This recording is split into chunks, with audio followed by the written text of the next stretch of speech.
Je m'appelle Alioune Dione, je suis le directeur des systèmes informatiques des douanes du Sénégal.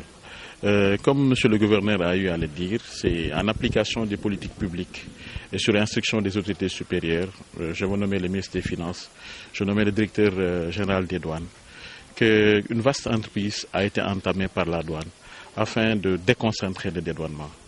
Le gouverneur l'a rappelé tout à l'heure, la douane ne peut pas rester à Dakar.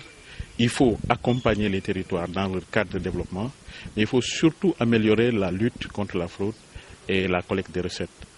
La région nord constitue un terreau fertile parce qu'à part Dakar, c'est la première région en termes de recettes.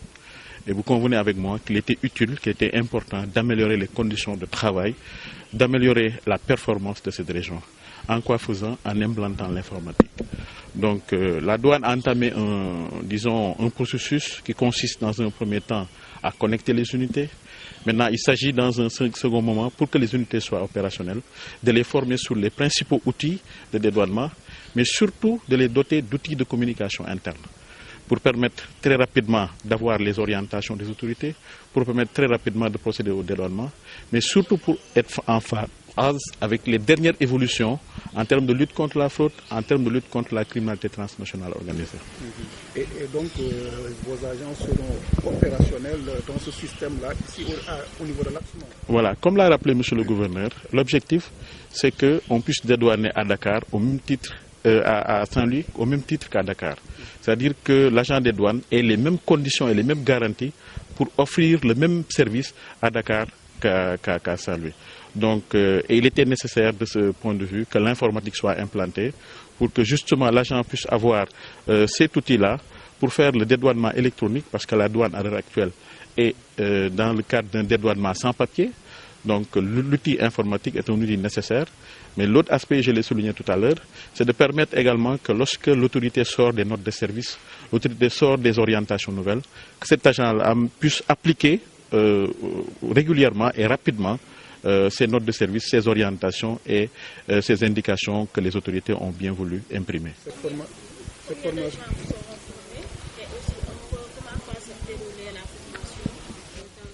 Alors, cette formation va se dérouler en deux phases. Pour la première phase, nous visons 31 agents qui vont être formés.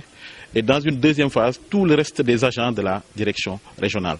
Pour ne pas gêner le fonctionnement du service, donc on a organisé la formation en deux phases. Une première phase qui va regrouper 31 agents. Et dans la deuxième phase, le reste des agents va subir la formation pour, encore une fois, que le service puisse fonctionner. Parce qu'il est bon de former, mais il est aussi en même temps, il est bon que les services puissent fonctionner. Et les modules qui seront... Alors, les modules, on en a 9. On a des modules qui sont liés au dédouanement comme Gaïndé. On a des modules liés à l'analyse du risque comme le fichier national des informations douanières. On a des modules comme sur l'analyse du risque également comme TAME, qui est le système douanier TAME. Donc, c'est en gros deux sortes de modules. Un groupe de modules qui permet à l'agent des douanes de pouvoir faire le dédouanement et des modules qui doivent permettre d'améliorer la communication. Et pour améliorer la communication, on a la messagerie douane, on a également l'intranet douane, on a MS Office.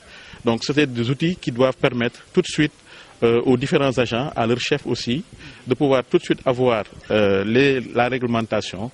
Tout ce qui sort à Dakar comme indication, comme réglementation, comme acte juridique, va à travers ces outils-là être accessible directement aux agents pour que ceux-ci puissent l'appliquer et l'adapter par rapport au contexte local.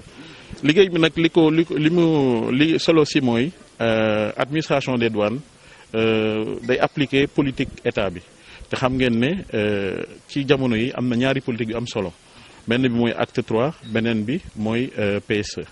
Donc ci loolu am na benn aspect bu am solo mooy la déconcentration des services. Donc ci ndigalu kilifa douane yi ministre des finances directeur général des douanes ministre du budget donc administration des douanes dafa tàmbali gaawal en tout cas def lépp pour que li ñuy dédouaner di régions yi ñu mën ko dédouaner à Dakar. Dañuy bañ nit indi marchandise ñëw ba Rosso ñu ne la non il faut nga yóbbu marchandise ba Dakar pour mën a dédouaner xam nga loolu du yaxanal loolu perte de temps bu bari la mais aussi dañ ci perte xaalis bu bari. Donc ci loolu administration des douanes dafa sukkandiku ci xarala yu bees yi pour mën a permettre agent bi nekk dans les mêmes conditions qu'à Dakar pour di dédouaner pour également di xeex contre ñaawteef li ñuy wax la lutte contre la fraude li ñuy wax également la lutte contre la criminalité transnationale organisée. Donc solos ndaje li mooy nan la ñuy former agents yi pour ñu mën a jëfandikoo jumtukaay yu bees yooyu pour mën a dugal recette ci état ci keesu état bi parce que la région nord moom mooy la deuxième région après Dakar buy indi recette. Donc loolu mooy indi ñu commencé fii par Saint-Louis mais dinañ dem ci yeneen régions yi donc xarala yu bees yi dina permettre agents yi bu leen former ñu mën a xeex contre ñaawteef la criminalité transnationale organisée ñu mën a xeex également contre la fraude ñu mën a surtout gaawal et ñoŋal liggéey bi ñu mën a mu am jeexital ci askan wi parce que li am solo mooy loolu nan la ñuy def ba askan wi mën a gis boppam ci liggéeyu douane te loolu mooy wundu loolu mooy solos politique yëpp yu ñuy mën a.